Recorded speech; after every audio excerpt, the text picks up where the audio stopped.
Direct చెప్తున్నా. ఆ MIM నా గుండా నా కొడుకులు ఏం చేస్తారంటే మా ఇలాకాకు ఎవడు రావద్దు.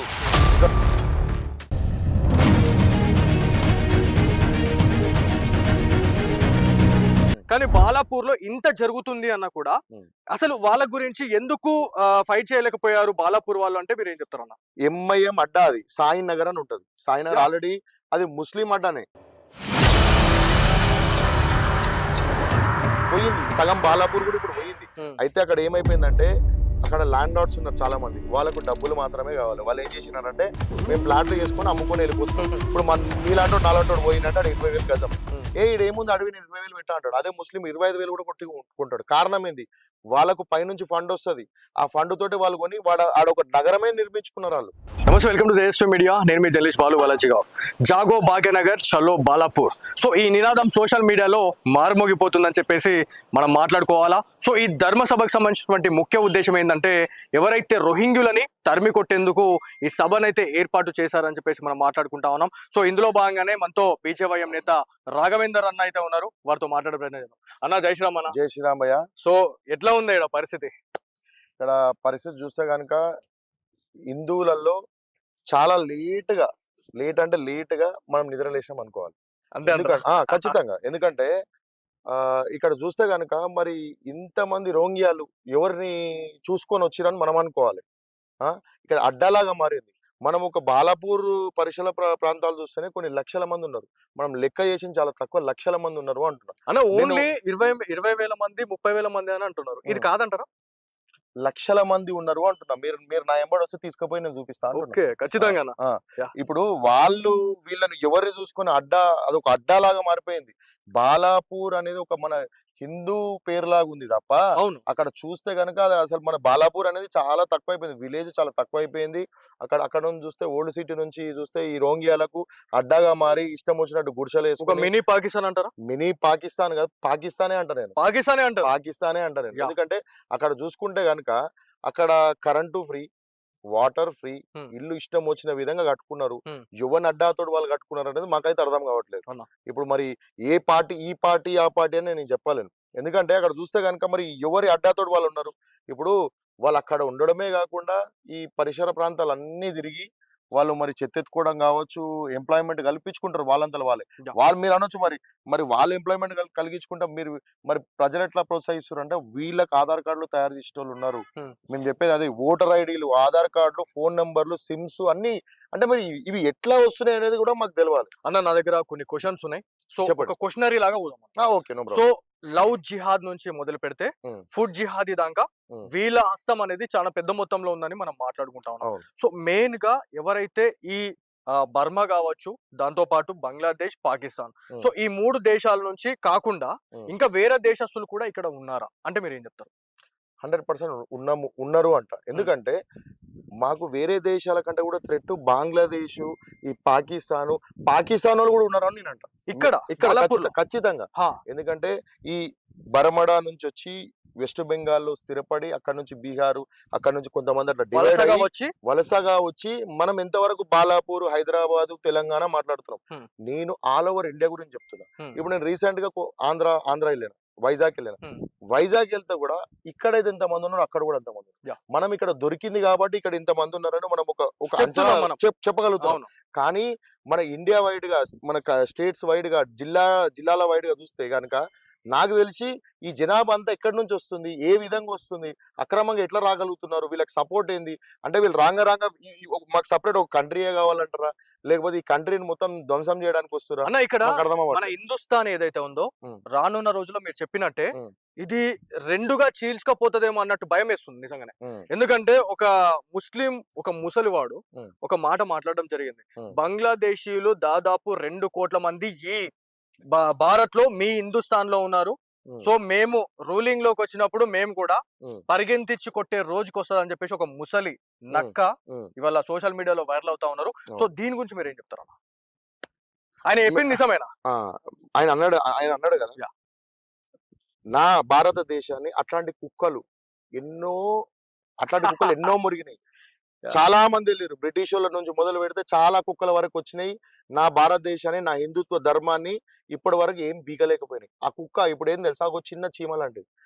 అట్లాంటి వాళ్ళు ఎంతమంది వచ్చినా కూడా ఏం కాదు. ఎందుకంటే నా ఒక్క హిందూ బంధువు ఆ కుక్కలు 100 మందికి సమాధానం చెప్పేంత రోజు వస్తదని నేను అనుకుంటున్నాను. అన్న ఇక్కడ లవ్ జిహాద్ గురించి మనం మాట్లాడుకున్నాం. లవ్ జిహాద్ ప్రభావం మన హిందూ అక్క చెల్లెల పైన, మన మహిళల పైన ఏ రకంగా ప్రభావం చూపుతా ఉంది? అసలు మేజర్ గా వాళ్ళ టార్గెట్ ఏంటంటే, యుద్ధం చేస్తే మన ఇండియాని తట్టుకునే దమ్ము వాళ్ళ దగ్గర లేదు. వాళ్ళు ఇదేంటంటే ఒక స్కీమ్ ప్రకారమే చేస్తున్నారు. అంటే చాప కింద నీరు లాగా వ్యాపిస్తున్నారు. ఎట్లా అంటే మన హిందూ అమ్మాయిలను టార్గెట్ చేయాలి, వాళ్ళకు మాయమాటలు చెప్పి వాళ్ళని పెళ్లిళ్ళు చేసుకోవాలి. ఒక్కొక్కరు నలుగురు అమ్మాయిలను చేసుకోవాలి, ఒక టార్గెట్ పెట్టుకున్నారు. అంతేకాకుండా నేను కూడా మన హిందూ అమ్మాయిలకు చెప్పేది ఒకటే, మీరు ఎవరితో ఫ్రెండ్షిప్ చేస్తున్నారు, మీరు ఎవరితో తిరుగుతున్నారు, తిరగడం తప్పు కాదు, ఇంట్లో వాళ్ళ మాట కూడా వినండి. ఇంట్లో వాళ్ళు కూడా కొద్దిగా గమనించాలి. ఎందుకంటే పాత రోజులలో సిస్టమ్ ఉండేది, అమ్మాయిలు ఒక సిస్టమ్ వరకు అట్లా ఉండాలి ఇట్లా ఉండాలని. అది తప్పు కాదు. ఎందుకంటే అప్పుడు జరగని ఇప్పుడు జరుగుతుందంటే కారణం ఏంది? ఫ్రీడమ్ జరుగుతుంది, ఫ్రీడమ్ ఎక్కువ ఇవ్వడం జరుగుతుంది. ఫ్రీడమ్ అంటే మళ్ళా మాకు సంఘాలన్నీ ఇవ్వబడతాయి, అది తప్పు కాదు మేము చెప్పేది. ఇప్పుడు వాళ్ళు తీసుకెళ్లి కట్ చేసి ఫ్రిడ్జ్ లో పెట్టడం బాగుందా? తీసుకెళ్లి నరకడం బాగుందా? మరి దానికంటే పేరెంట్స్ చెప్పడం బాగుందా? ఒకసారి మీరు ఆడవాళ్ళు కూడా ఒకసారి అర్థం గమనించుకోవాల్సిందే ఖచ్చితంగా. ఎందుకంటే పేరెంట్స్ మాట వినండి. చుట్టుపక్కల ఏం, ఎందుకంటే ఎడ్యుకేట్ అయినాము, లేడీస్ ఎడ్యుకేట్ అంటే ఇట్లా సావడమా? నన్ను అడిగితే ఎడ్యుకేట్ కావాల్సింది ఏంది? వాడు ఎట్లా అంటాడు, వాడు మంచోడా చెడ్డోడా అవన్నీ కూడా చూసుకోవాలి. లవ్ తప్పనట్లే, నేను లవ్ కి వ్యతిరేకం కాదు. ఎవరితో తిరుగుతున్నాం, మనం ఎవరితో స్నేహం చేస్తున్నాం, చుట్టుముట్టు కూడా ఒకటి లవ్ జిహాద్ అంటే కూడా వాడు డైరెక్ట్ వచ్చి అమ్మాయిలను ట్రాప్ చేయట్లేదు, ఒక అమ్మాయిని పంపించి వాళ్ళ ద్వారా ట్రాప్ చేస్తున్నారు. ఎట్లా అంటే స్కీమ్ ఇది. నేను అడిగితే స్కీమ్ అంట. ఎందుకంటే వాళ్ళ కాలేజీలలో కానీ స్కూళ్ళలో కానీ ఒక అమ్మాయిని టార్గెట్ చేసుకొని అమ్మాయితో ఫ్రెండ్షిప్ చేయడం ద్వారా వాళ్ళని టూర్కి వెళ్ళడం కావచ్చు. ఇప్పుడు హిందూ సాంప్రదాయాలు ఎటువంటి, అబ్బాయిలు వస్తే అమ్మాయిలను పంపరు, అమ్మాయిలు వస్తే అందులో ఒక ముస్లిం అమ్మాయి, అందులో ఒక వీక్ గా ఉంటారు కదా అమ్మాయిలు, అంటే మెంటల్ గా వీక్, నేను చెప్పేది మెంటల్ గా వీక్ ఉన్న అమ్మాయిని తీసుకెళ్లి వాళ్ళు ఫ్రెండ్షిప్ పెంచుకొని తర్వాత వీళ్ళ ఫ్రెండ్స్ పరిచయం చేసి దాని తర్వాత ట్రాప్ చేయడం జరుగుతుంది. ఇట్లా అంటే వాళ్ళకి ఏంటంటే మన హిందూ సాంప్రదాయం ప్రకారం సాంప్రదాయాలు చిన్నప్పటి నుంచి ధరిస్తారు. వాళ్ళు ఈ బుర్కా కావచ్చు అవన్నీ చూడంగానే వాళ్ళకి కొత్తగా అనిపిస్తుంది, మనం కూడా వేసుకోవాలన్నా. ఈ కొత్త అనేది ఎట్లా అంటే బ్రదర్, ఒక చిన్న ఎగ్జాంపుల్ చెప్పొచ్చు. రోజు అన్నం తింటున్నాం కదా, ఒక రోజు బిర్యానీ తినాలని ఉంటుంది. ఇది కూడా అంతే. రోజు ఇది చేస్తున్నాం, మన సాంప్రదాయం ధరిస్తున్నాం కదా, ఆ ఒక్కడు ఉంటదో అన్న ఫీల్ ఉంటది.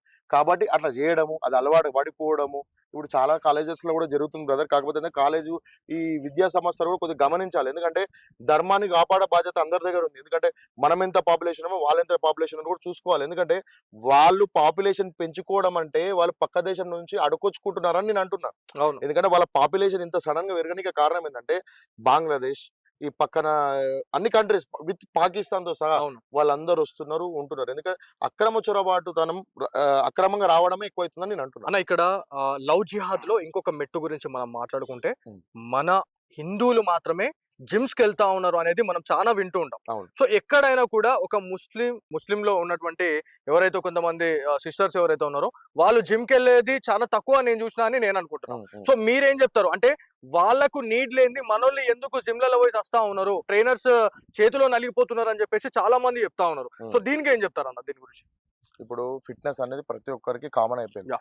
మన వాళ్ళు కూడా ఏంటంటే ఒకరిని చూసి, ఇప్పుడు మన ఇండియన్ కల్చర్ ఏంది బ్రదర్, మన ఇండియన్ మెంటాలిటీ చెప్తా, ఎవడన్నా ఏమైనా చేస్తున్నారంటే ఫస్ట్ మనం కూడా చేయాలి. అంటే వీళ్ళు అట్రాక్టివ్ చేయడానికి కొంతమందిని తయారు చేసుకున్న తర్వాత ఒక గ్యాంగ్ ని తయారు చేసుకొని ఫ్రెండ్షిప్, నేను చెప్పిన కదా అమ్మాయిలు అని, ఇది కూడా డైరెక్ట్ జిమ్ కోచ్ కి ఎంత క్లోజ్ ఉండాలనో ఆ చుట్టుముట్టలను చూసి వీళ్ళు కూడా అదే విధంగా ఈ జిమ్ ట్రైనర్స్ కూడా ఏంటంటే ఒక మంచితనంగా చూపించి మంచిగా నటించి వాళ్ళని బలాలు వేసుకొని, చాలా మంది మీరు అనొచ్చు మరి అన్న పాపులేషన్ పెంచుతున్నా అంటారు, మరి అమ్మాయిలను చంపుకుంటూ పోతారు కదా, వాళ్ళు కూడా ఎట్లా మీరు చేస్తారు అంటే 90% వాళ్ళకి తినే వాళ్ళ లాగానే మార్చుకొని పిల్లలను కానీ వాళ్ళని అట్లా పెట్టుకుంటారు. ఈయనని వాళ్ళని మాత్రమే నరికి చంపి ఫ్రిడ్జ్లలో పెట్టడమో లేకపోతే మూటగడ్డి సముద్రాలలో వేయడమో చెరువులలో వేయడమో జరుగుతుంది. అవును. సో ఇక్కడ ఫుడ్ జిహాదీ గురించి మనం మాట్లాడుకుంటే, ఫ్రూట్స్ ని కూడా వాళ్ళు ఇంజెక్షన్ చేస్తా ఉన్నారు. ఇంజెక్ట్ చేసిన తర్వాత ఎవరైతే మెయిన్ గా హిందువులకే ఆ ఫ్రూట్స్ ని ఇవ్వడం, సో ఒక ఇన్ఫర్టిలిటీ దాన్ని సృష్టిస్తా ఉన్నారని మనం మాట్లాడుతా ఉన్నాం. సో మెయిన్ గా హిందూ బంధువులు ఫ్రూట్ షాప్స్ కి వెళ్ళే వాళ్ళు కావచ్చు, ఆహార పదార్థాలు తీసుకునే సమయంలో ఎలాంటి జాగ్రత్తలు తీసుకోవాలంటే మీరు ఏం చెప్తారు? ఖచ్చితంగా నేను ఇప్పుడు కాదు, గత 5-6 సంవత్సరాల నుంచి మేము చెప్తున్నాం, మీరు కొనే వస్తువు ఎక్కడ కొంటున్నారో ఒకసారి మీరు ఆలోచన చేసి కొనండి. ఎందుకంటే ఆ వస్తువులు వాడు ఎట్లా ఒక ఇంజేటే కాదండి, ప్రతి ఫ్రూట్ కావచ్చు, ప్రతి వస్తువు కావచ్చు వాడు ఉంచి అంటే ఉంచుతా ఉన్నారు. ఉంచి Yes. వాళ్ళు చేస్తారు. మనం అన్ని వీడియోలు చూసినాక కూడా వాళ్ళ దగ్గర కొనడం అనేది మన తప్పదు. Yes. అంటే పబ్లిక్ అవేర్‌నెస్ రావాలని నేనంట. ఇప్పుడు నాలాంటోడు వీడియోలు తీసి చెప్పడము, లేకపోతే చూసి బాగుందని సపోర్ట్ కొట్టడమో కాదు. ఫస్ట్ మన ఇంట్లో నుంచి స్టార్ట్ కావాలి. ఇంప్లిమెంట్ చేయాల్సింది ఖచ్చితంగా మనం నా ఇంట్లో నుంచి నేను ఇంప్లిమెంట్ చేసుకోవాలి. నీ ఇంట్లో నుంచి నువ్వు ఇంప్లిమెంట్ చేసుకుంటే తప్ప కన్ఫర్మ్ గా.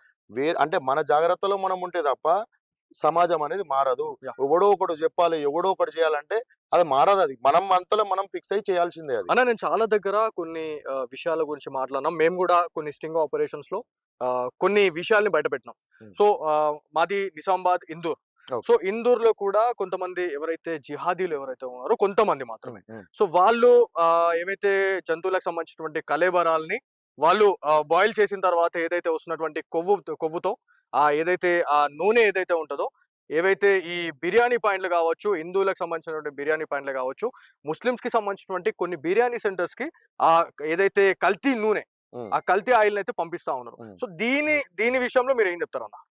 చాలా మంది ఎగబడి తింటా ఉంటారు కదా. అవును, సో దీని గురించి అవును. అంటే ఇప్పుడు కల్తీ విషయాలన్నీ పట్టుకోవాల్సింది ఎవరు?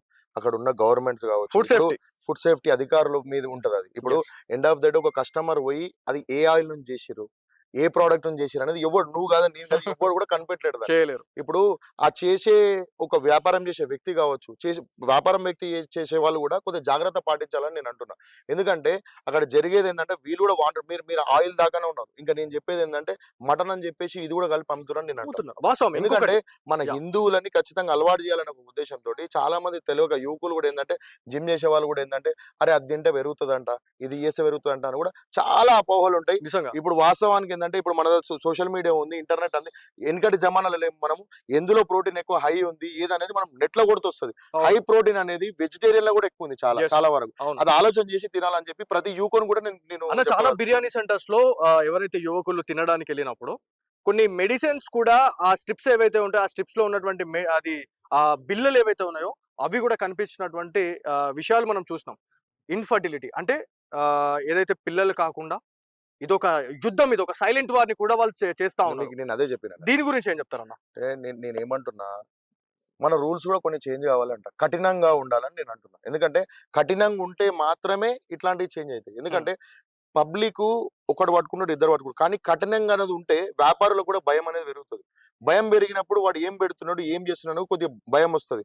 రెండోది ఏంటంటే మళ్ళీ నేను చేతులెత్తి మొక్కి చెప్తున్నా, మనం ఎక్కడ తింటున్నాము, ఏం చేస్తున్నాము అదని ఒకసారి ఆలోచన చేసి మన దగ్గర మన హిందూ మీరు చేసేది ఏంటంటే తినేదైనా తాగేదైనా మన హిందువు దగ్గరే కొనండి. ఎందుకంటే వాడు బతుకుతాడు. మళ్ళీ ఇంకోటి వ్యాపారులు కూడా ఒక రిక్వెస్ట్ చేసేది ఏంటంటే మీరు చూసి వాళ్ళు ఎట్లయితే ప్రైజెస్ ఇస్తున్నారో మనోళ్ళు కూడా ఫస్ట్ వ్యాపారులు కూడా కొద్దిగా కకృతిని తక్కువ చేసుకోవాలి. ఎందుకంటే మనం డెవలప్ కావాలంటే మనకు ₹1 తక్కువ ఇవ్వాలి. Yes, తక్కువ అవును. ఇస్తే ఇప్పుడు వాస్తవానికి మనం ఓల్డ్ సిటీకి వెళ్ళండి, వాడు వాళ్ళకు ఒక రేట్ ఇస్తాడు, మనకు ఒక రేట్ ఇస్తాడు. వాస్తవమే. ఇప్పుడు మనం ఫ్రూట్స్ తోటి మొదలు పెడితే ఫుడ్ దాకా మనకు ఒక రేట్ ఉంటుంది, వాళ్ళకు ఒక రేట్ ఉంటుంది. నేను వాళ్ళకు రేట్ మనకు రేట్ అనట్లే, రీజనబుల్ రేట్ పెట్టండి. First of all purity maintain చేయండి అని నేను అంటున్నా. అన్న ఇక్కడ అదే కాకుండా ఒక చిన్న మాట, అదే కాకుండా ఇక్కడ రోహింగ్యాలు రావడం వల్ల మన దేశ సంపదను కూడా కొల్లగొడతా ఉన్నారు. కారణం ఏంటంటే వాళ్ళు ఇన్ని లక్షల మంది బతకాలంటే ఏం కావాలి, డబ్బు కావాలి. డబ్బు కావాలంటే ఏం చేయాలి? ఇప్పుడు తీసుకొచ్చినోడేం ఫ్రీగా వీనికి డబ్బు వంచి తిరుగురా తాగురా అని పండబెడతలేడు. వాడు బయటికి వదులుతుండు. ఇప్పుడు మన స్కిల్డ్ లేబర్స్ ఉన్నారు, వాళ్ళు ఏం చేస్తారు, మన దగ్గర ఉన్నోళ్ళు వర్క్ తక్కువ చేస్తారు. ఎందుకంటే మన రిక్వైర్మెంట్ లేదు. వాడు ఫ్యామిలీ పిల్లల్ని అందరూ వదిలేసి వీడికి వస్తాడు కాబట్టి ఆడు ₹1000 ఇస్తే వీడు 500కి ఇస్తే ఖచ్చితంగా వాడు ఏ కంట్రీకి వచ్చినావు, ఆధార్ కార్డ్ ఏంది అవన్నీ చూసుకొని పెట్టుకోవాలి. వ్యాపారులు కూడా నేను ఒకటే సూచిస్తున్నా, వాడు వస్తాడు జాబ్ చేస్తాడు, రేపు నీ పిల్లల్ని చంపేసి వెళ్ళిపోతాడు. దానికి బాధ్యుడు వాడు. నువ్వు కకృతి వాడి ఈ డబ్బుల గురించి నువ్వు చూస్తున్నావు కానీ వాడు చేసే స్కీమ్ గురించి కానీ మాత్రం నువ్వు చూడట్లేదని నేను అనుకుంటున్నా. ఎందుకంటే అదొక్కటే కాకుండా ఇప్పుడు డైలీ మన వాళ్ళు ఒక ₹1000 తీసుకుంటే వాళ్ళు 500 తోటే చేస్తారు. అట్లాంటప్పుడు వీళ్ళు కూడా ఏమైపోతుందంటే వ్యాపారులకు ఏంటంటే నాకు డబ్బు తక్కువ కావాలి.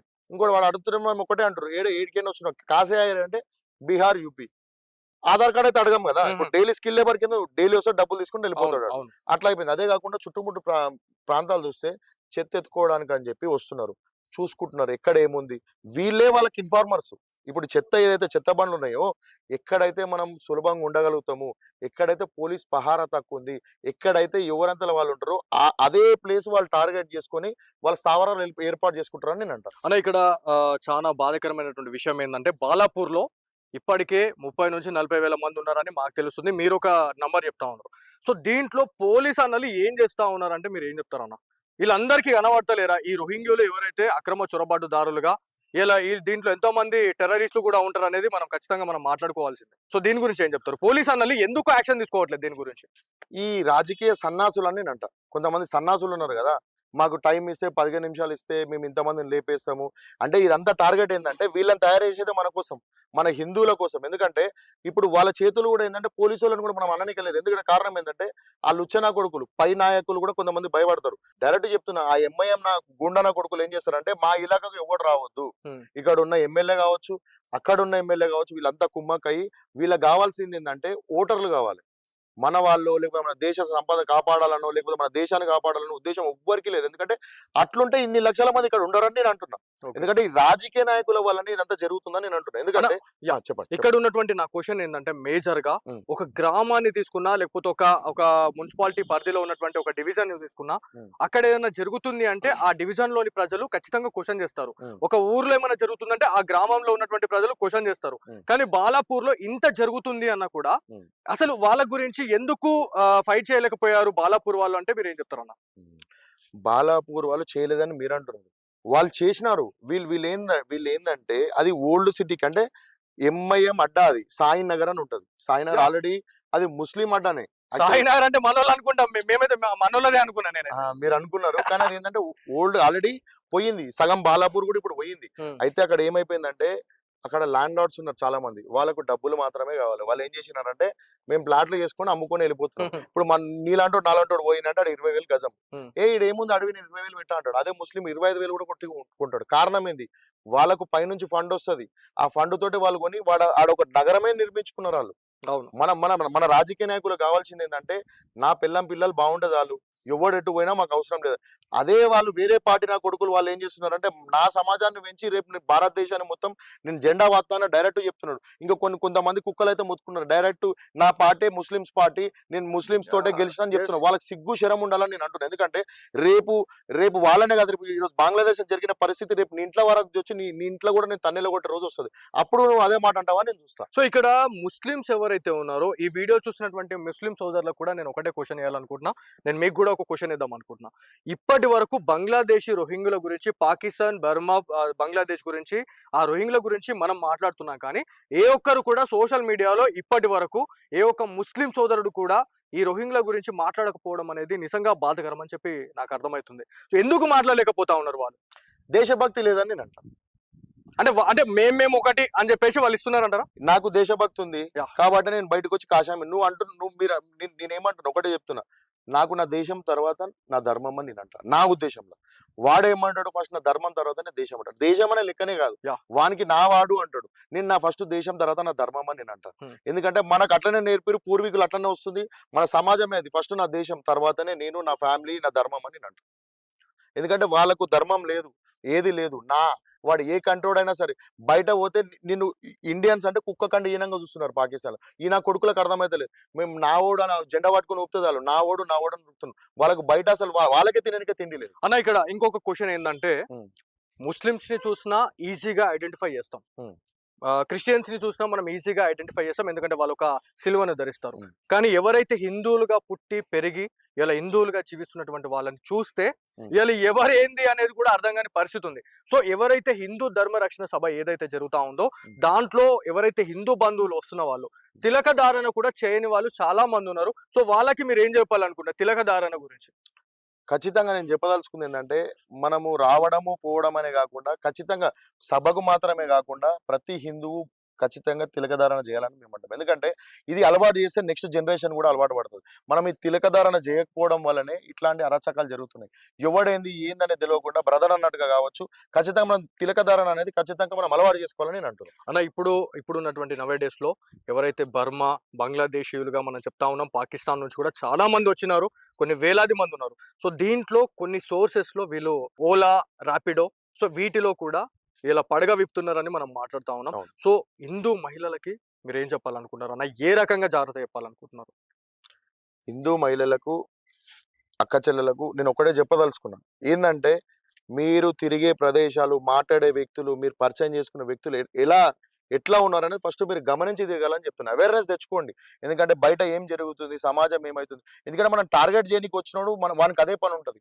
మనకు అదంతా ఉండదు కదా. మనం మనం వెళ్ళే దారిలోనే మనం వెళ్తుంటాం. వాడొచ్చి ఖచ్చితంగా మనం టార్గెట్ చేస్తున్న సంగతి మనకి ఎప్పుడు తెలుసు, అంతా అయిపోయినాక తెలుసు. అందుకనే తస్మాత్ జాగ్రత్త. హిందూ అమ్మాయిలు కావచ్చు, వాళ్ళ ఫ్యామిలీస్ కావచ్చు, మీరు ఖచ్చితంగా చూసుకోవాలని నేను చెప్తున్నా. అన్న ఇప్పుడు ఈ హిందూ ధర్మ రక్షణ సభ ఏదైతే ఉందో ఈ రోహింగ్యులపై ఎంత ఎఫెక్ట్ చూపిస్తది అని మీరు అనుకుంటున్నారు? ఎప్పుడు తరిమి కొట్టబోతా ఉన్నారు ఇట్లాంటి వాళ్ళని? ఇది ఖచ్చితంగా ఇది ఒక మెట్టులాగానే భావిస్తున్నాం మనము. ఎందుకంటే ఇది ఓన్లీ ఒకసారి ఈరోజు సభ పెట్టేసి వదిలేసేదైతే కాదు ఇది. ఎందుకంటే ఖచ్చితంగా మాకున్న అంచనా ప్రకారం ఇది ఒక మొదటి మెట్టులాగానే అనుకుంటాం. ఎందుకంటే వాళ్ళని తరిమి కొట్టేదాకా ప్రతి హిందూ బంధువు ఖచ్చితంగా పోరాడతాడని నేను అనుకుంటా. అంతేకాకుండా ఈరోజు ఆడ సభ పెట్టడం అయిపోయిందంటే కాదు. మీ ఏరియాలో ఎవరు తిరుగుతున్నారు ఏదనేది ఖచ్చితంగా మీరు ఒక నాలెడ్జ్ కోసం అనేది ఈ సభ అని నేను అనుకుంటున్నా. ఎందుకంటే ఫస్ట్ స్టార్ట్ గానికి ఏదైనా మొదటి మెట్టులాగానే బాలాపూర్ సభ అని అనుకుంటా. అంతేకాకుండా ఇది ఓన్లీ ఒక బాలాపూర్‌కి సంబంధించింది కాదు. మనము జాగో భాగ్యనగర్ చలో Yes. బాలాపూర్ అంటే ఇది ఓన్లీ చాలా మంది ఏమనుకుంటారంటే అపోహ ఉంది. అరే బాలాపూర్ లేదో హిందూ సమాజం ఓన్లీ బాలాపూర్‌లో ఇది ఒక షురువాత్ అంతే. శురువాత్. మీరు హిందువులందరూ ఖచ్చితంగా వస్తేనే అక్కడ సభ సక్సెస్ అయితేనే నెక్స్ట్ అనేది వణుకు పుడుతది. ఈ 15 నిమిషాలు అన్నోనికి 20 నిమిషాలు అన్నోనికి వణుకు పుట్టి అక్కడే పోసుకోవాలి ఆడు. లేదు ఆల్రెడీ ఇప్పుడు మీరు మొదటి మెట్టు అని అంటున్నారు. అంటే మొదటి మెట్టుని చూసుకొని చాలా మంది ఇలా భయపడతా ఉన్నారు. ఎందుకంటే ఇంకా స్టార్టే కాలేదు. కానీ దీని ఇంపాక్ట్ అనేది సోషల్ మీడియాలో చాలా గట్టిగా పడతా ఉంది. సో ఇలా మీరు గ్రౌండ్ లో కూడా వర్క్ చేస్తా ఉన్నారు. సో ఎట్లా ఉండబోతా ఉంది అంటారు? ఖచ్చితంగా నేను చెప్పేది ఏంటంటే ఆల్రెడీ ఈ మాట చెప్పొచ్చో లేదో వాళ్ళకి సెక్యులరిజం అని చెప్పి నా రాజకీయ నాయకులకు కావచ్చు, లేదంటే ఆల్రెడీ మీకు ఒక దేశం ఇచ్చిన పోర్రాన్ని ఎలగొట్టినాక కూడా వాళ్ళు ఇదే దేశంలో ఉండి ఈ హిందువుల మీద అరాచకాలు చేసుకోము, సంపుకము, తిట్టుకము. బ్రదర్ మనం ఎక్కడో చూస్తున్నాం, బంగ్లాదేశ్ల గురించి మాట్లాడుతున్నాము, లేకపోతే పక్క కంట్రీస్ గురించి. ఇప్పుడు కూడా స్టిల్ నేను చెప్తున్నా, మన దేశ సంపదను కొల్లగొడుతుంది old city batch. Old city batch అంటే నేను అందరు ముస్లింలు అనట్లేదు. కొంతమంది బయటి దేశం నుంచి, పాకిస్తాన్ నుంచి, బంగ్లాదేశ్ నుంచి వచ్చిన వాళ్ళు ఇక్కడ స్థిరపడి నలుగురిని ఖరాబ్ చేస్తున్నారని నేను అంటున్నా. మన దగ్గర ఉన్న వాళ్ళు కూడా చాలా మంది నా ఫ్రెండ్స్ కూడా ముస్లిమ్స్ ఉన్నారు బ్రదర్. ఇప్పుడు వాళ్ళు నా ఎంబడి చిన్నప్పటి నుంచి పెరిగిన వాళ్ళు కూడా ఉన్నారు. వాళ్ళకి ఎట్లాంటి ఉద్దేశం ఉండదు. ఎక్కడైతే ఓల్డ్ సిటీ బ్యాచ్ అనేది ఉంటుందో వాళ్ళు ఖచ్చితంగా ఏంటంటే బ్రెయిన్ వాష్ చేసేసి మొత్తం మన ముస్లిం కమ్యూనిటీ ఇది, మనం ఇట్లుండాలి, వాళ్ళని మనం ఇట్లా చేయాలి అట్లా చేయాలి అని చెప్పి ముస్లిం ఏరియాలో నేను ఒకటే అడుగుతున్నా, ఈ ఎంఐఎం గూండాలను ఒకటే అడుగుతున్నా, ఈ లీడర్లను ఒకటే అడుగుతున్నా, వీళ్ళు చేసిన డెవలప్మెంట్ ఏంది, పబ్లిక్ కోసం చూపించిన దారి ఏంది అని నేను అడుగుతున్నా. రెండోది ఏంటంటే అక్కడ వెళ్తే వాటర్ బిల్లు కట్టేది ఉండదు. ఏ ఓల్డ్ సిటీలో చూడండి కరెంటు బిల్లు కట్టేది ఉండదు. మరి ఇన్ని గవర్నమెంట్లు చేంజ్ అవుతున్నాయి. మొన్నటిదాకా 10 ఏళ్ల వరకు ఆ గవర్నమెంట్ చేంజ్ అయింది. వాడు గులాంగిరి, ఇంకోటి వచ్చిండు వీడు ఇంకా గులాంగిరి. మరి ఈ గులాంగిరీలు చేసే నా కొడుకులకు, మన దేవుళ్ళని గూలగొట్టే నా కొడుకులకు, మన దేవుళ్ళని తిట్టే నా కొడుకులకు ఓటేసింది ఎవరో నేను అడుగుతున్నా. మనమే కదా, మన హిందువులే కదా. హిందువులు ఇప్పటికైనా నిద్ర లేవాలి. లేచి మనం యువన్ కోటేస్తున్నాం, మనం ఏం చేస్తున్నాం, మనం ఎడ్యుకేట్ అయినాం, చాలా ముందుకు పోతున్నాం, దేశం ఇంత ముందుకు పోతుందని మనం గొప్పలు చెప్పుకోవడమే తప్ప మనకి ఎవడు చేస్తాడు, ఏం చేస్తాడు, మన ధర్మం కోసం నిలబడేది, మన దేశం కోసం మనం దేశాన్ని ముందుకు తీసుకెళ్తుంది ఎవరు అని ఒకసారి ఆలోచన చేసి ముందుకెళ్ళాలని ప్రతి ఒక్క వ్యక్తులను నేను కోరుకుంటున్నాను. సో ఫైనల్ గా భాగ్యనగర్ గణేష్ ఉత్సవ సమితి ఆధ్వర్యంలో జరుగుతున్నటువంటి హిందూ ధర్మ రక్షణ సభకి ఎవరెవరు రాబోతా ఉన్నారన్న ప్రముఖులు? బ్రదర్ నేను ఒకటే చెప్తున్నా, నాకున్న నాలెడ్జ్ ప్రకారం చెప్తున్నా, ఇన్విటేషన్ అనేది ప్రతి ఒక్కటికి వెళ్ళింది. ఇప్పుడు హిందూ అనుకున్న ప్రతి ఒక్కరు పిలిచినా పిలవకున్నా ఇది పేరంటమే కాదు. ఇప్పుడు ఖచ్చితంగా నాకు తెలిసింది నేను వచ్చిన, నేను నాయకున్నా లేకపోతే చిన్న లీడర్నా పెద్ద లీడర్నా నన్ను పిలుస్తూనే వస్తా, లేకపోతే నాకు ఇన్విటేషన్. ఇది పెళ్లి కాదు. ఒక హిందూగా పుట్టినప్పుడు హిందూ ధర్మం గురించి పనిచేయాలనుకున్నప్పుడు నువ్వు ఒక హిందువు లాగా నీకు బాధ్యత ఉంటే నువ్వు రావాలి. ప్రతి ఒక్కరికి చెప్పేది నీ ఒక్కరికే కాదు, ప్రతి ఒక్కరికి మన ఈ మీడియా చూస్తున్న ప్రతి ఒక్కరికి నేను చెప్పేది ఒకటే, హిందువు పుట్టినప్పుడు ఖచ్చితంగా వస్తే నువ్వు హిందూ. ఇంట్లో వండుకొని ఫోన్ ఒత్తుకుంటా అరే నేను హిందూ లైక్ చేసి నేను షేర్ చేస్తే కాదు. నువ్వు హిందూ అయితే ఖచ్చితంగా నీ టైం తీసుకుని ఒక గంట సేపు వచ్చిపోతేనే రేపు నీ పిల్లలు, నీ భార్య కావచ్చు, నీ పిల్లలు కావచ్చు, నీ నెక్స్ట్ జనరేషన్ కూడా సేఫ్ ఉంటుంది. లేకపోతే సేఫ్ కాదు కదా, నువ్వు నెక్స్ట్ జనరేషన్ అనేది లేకుండా పోతుంది. సో రైట్ అన్న, thank you so much. Thank you. జై శ్రీరామ్.